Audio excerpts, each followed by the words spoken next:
Hey guys, it's Jinx, your favorite washed up content creator. So yeah, it's been a while. To be precise, it's been 15, holy fuck, it's actually been 15 months. Wow, I really am washed up. So a lot has happened in my life since then. I ran a craft cocktail bar in Atlanta, did some competitions and shit, actually made it to finals for one of them only to literally lose to my senpai. Then I moved to Phoenix because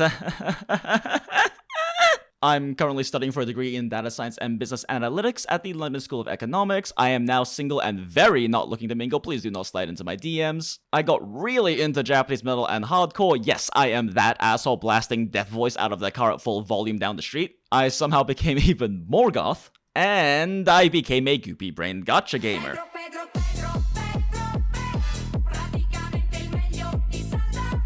In fact, I currently play 4 different gacha games on the reg right now, which is quite frankly a lot for my single ADHD brain cell, but I somehow make it work. It's actually weirdly satisfying trying to min-max my efficiency of doing my dailies on all 4 of my gachas at the same time. The one I started most recently is Honkai Star Rail. I only started in patch 2.2 for the recent anniversary events, but I've been really enjoying the team building, the combat, but more importantly, the incredible story and excellent characters. God damn it, Stell, kiss her already. Kiss. Kiss. Kiss. Kiss. Kiss. Kiss. Kiss her during the selfie. Kiss her during the selfie. Kiss her during the selfie. My heart. Just be gay already. Kiss. Kiss before you leave the balcony, goddammit. I also enjoy how it definitely seems like Hoyo really does seem to care a lot more about Honkai Star Rail, which makes sense because it's kind of their baby, their original IP. In fact, I've been wanting to play Honkai Star Rail for a while because I kept on hearing about how good the story and characters are. And the anniversary event that I started playing during gave you 30 pulls for free, which, I think we all remember Genshin Impact's anniversary event. As for Path to Nowhere, its writing, characters, and especially the voice acting are incredible. The art is phenomenal, and it is so gay. Let's see if I can kill you before you dominate me. On top of all of that, the gameplay is surprisingly yet satisfyingly challenging for a hero defense game. It's also incredibly generous and very free-to-play friendly. They give you one of the top meta units, Nox, for free when you start playing the game. And 2 of the top 2 meta supports are free B-rank characters that you get for free. And they kind of just dump premium currency on you. In fact, little side tangent, it's almost painful how unknown this game is outside of China. I mean, it was voted the 3rd most popular game at the Weibo Game Awards, and that's not the 3rd most popular gacha game, I just mean game. It was in the same top 10 as League of fucking Legends.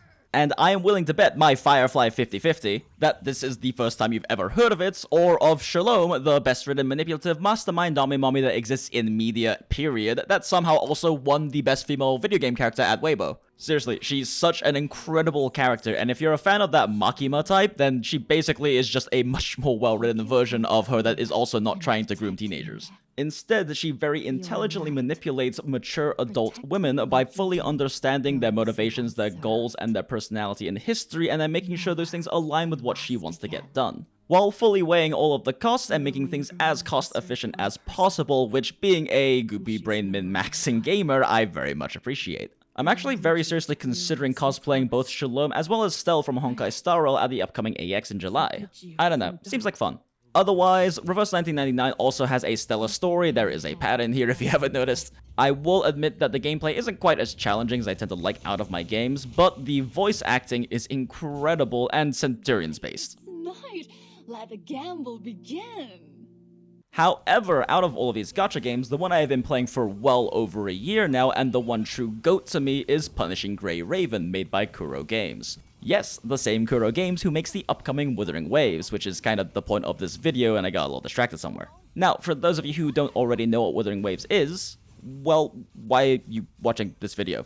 Seriously, WUWA is the important part of the thumbnail and title. I'm just a washed-up content creator, goopy-brained gacha gamer trash that used to harness the full power of my single Chinese brain cell to make spreadsheets on video games. You might even hazard to call me a trash panda.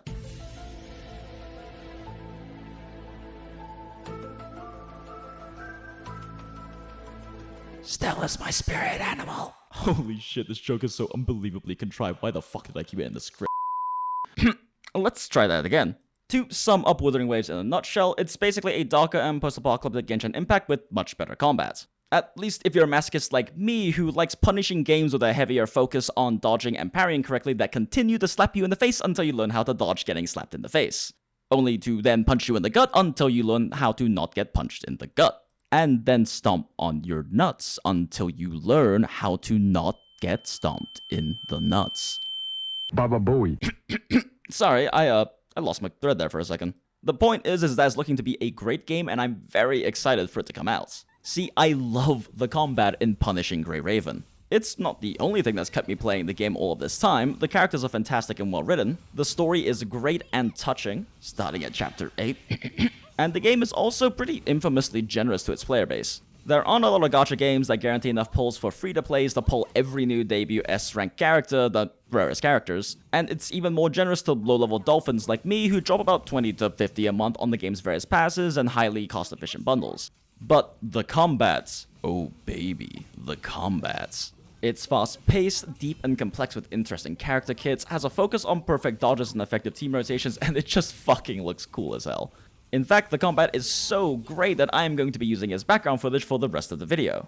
And that is the only reason I'm doing that. It's definitely not because I didn't get into the WUWA CBTs and have none of my own footage to use in the background, even after I applied to every single one of them, which I am definitely not salty about. Jokes aside though, I definitely don't blame Kuro for not accepting me into the CBTs or their creator programs because, well, you know, washed up content creator. In fact, I'm actually grateful in a way, because now when I play on the 24th, I'll be able to do so completely fresh and unspoiled. Well, somewhat unspoiled. If you are similarly hyped for Wuthering Waves, then be sure you are also pre-registered for all of the juicy rewards, because there's a lot coming with preregs. Link in the description for that. It's like not an affiliate link or anything, I don't get anything out of it. I'm not special enough for any of those. I just figured it'd be kind of a dick move to force you to Google it. But yeah, it seems pretty apparent to me from everything I've seen and heard that Kuro is taking all of their experience with excellent action gameplay from Punishing Grey Raven and putting all of that into WUWA. So, with how excited I am to jump into Wuthering Waves, does that mean that y'all can expect videos to come out in the future? That's a solid maybe. To be completely real with y'all, I made this video completely on a whim and whipped up the script in under an hour while still slightly drunk from brunch and very possibly suffering from heat exhaustion from walking around downtown Phoenix for hours, while continuing to drink the entire time. Look, I drink like once a week right now. Let me have this. I'm still primarily focused on school first and foremost, and I'm really enjoying my education, and I'm really excited for my planned future career as a machine learning engineer. Developing and maintaining systems that improve themselves over time is really fascinating. However, there is a part of me, admittedly a very big part of me, that misses making videos. The process from the script writing, to the recording, to the editing, the sharing of knowledge and cool shit that I like to y'all, the opportunity to write terrible and contrived jokes that will undoubtedly make many of you cringe harder than a solid lemon suck. It's all just so much fun. And I really do miss it, like, a lot. Also, I'm not particularly hurting for money. I'm actually not that much of a whale in my gachas. I mostly just buy monthly passes. But a little side dosh for pulls and cosplay couldn't hurt. And literally 30 minutes ago, I did just pre-order my first ever anime fig. And, am I a real weeb now? So yeah, Wuthering Waves videos are a solid maybe. I'm not willing to commit to anything right now. I do have a lot of really fun video ideas, and at least at the current moment, while I am writing and recording the script while sipping this beautifully herbaceous and grassy martini I made, they seem like they'd be a lot of fun to make. And to be completely real with y'all, I also just have a lot of regrets when it comes to my time as a content creator. I've looked back on it a lot since I left, and there is so much that I would have done differently were I to do it all over again. In terms of the videos, the business, the drama, and most importantly, the fulfillment side of things, there are just too many things to count that I would have handled differently. So if I do ever do this whole thing again, the only thing I can guarantee is that things won't be the same as before. That statement alone will probably scare away a good percentage of you, but shrug. This ain't my full-time gig no more. Dab. I don't care what anyone says, dabs will always be funny to me. So, how will things be different? Bruh, I have no fucking idea. Maybe I'll do some Wuthering Waves or PGR guides or no hit runs. Maybe I'll do some Honkai Star Rail lore stuff or simply scream into the void about how stellar my intrusive thoughts manifested.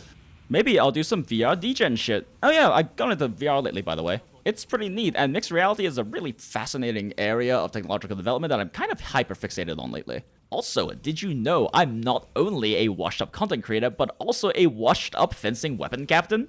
VR swordplay has been really neat. I could even do some cocktail videos or things like that, because honestly, craft cocktails is a really fascinating subject that I don't know if I would say I'm passionate about, but I really enjoy doing. The creativity behind it, but also especially the theory, is really fascinating. Like, many people and bars can make a good cocktail, but what separates that from a great cocktail and what separates that from an incredible cocktail are some very interesting, if sometimes hard to define things. Balance is everything and all that. Maybe I'll even, God forbid, stream at some points. Maybe not on that one though. Streaming and I have always had a very hot and cold relationship. Even back when being a full-time content creator was my career, I still would have times where I was really excited about the idea of streaming and then didn't really enjoy it when I did it, although sometimes I would, and I know there's things I would do differently. I don't know.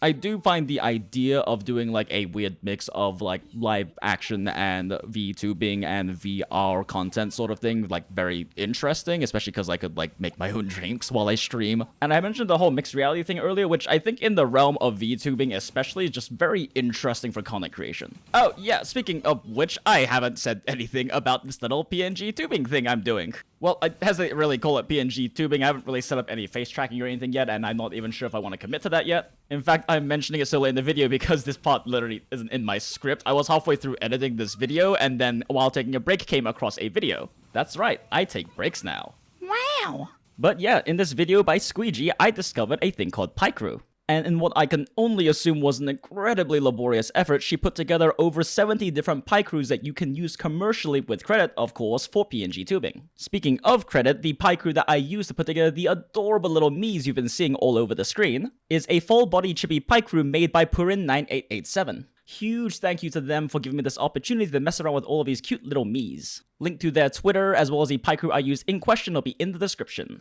Along with that would also be Squeegee's video. They're clearly doing great stuff, so be sure to go follow, sub, all that kind of stuff. Go show them some love. And if you feel so inclined, definitely check out one of the many PiCrews that were listed in Squeegee's video so you can make your own little me's. Honestly, I've been wanting to mess around with things like PNG tubing or VTubing for quite a while now, but in order to do so in a full-fledged professional level way is quite expensive and definitely an upfront cost I haven't really been willing to step into. I mean, even now, I definitely wouldn't say that what I'm doing is PNG tubing. I haven't bothered setting up any face tracking software or anything. I'm literally just making a bunch of cute little chibi me's and putting them on screen. However, having now had the opportunity to mess around with video editing with all these cute little me's, I can say that this has been really fun. So I'm very much considering investing in something more in the future. Perhaps we'll see.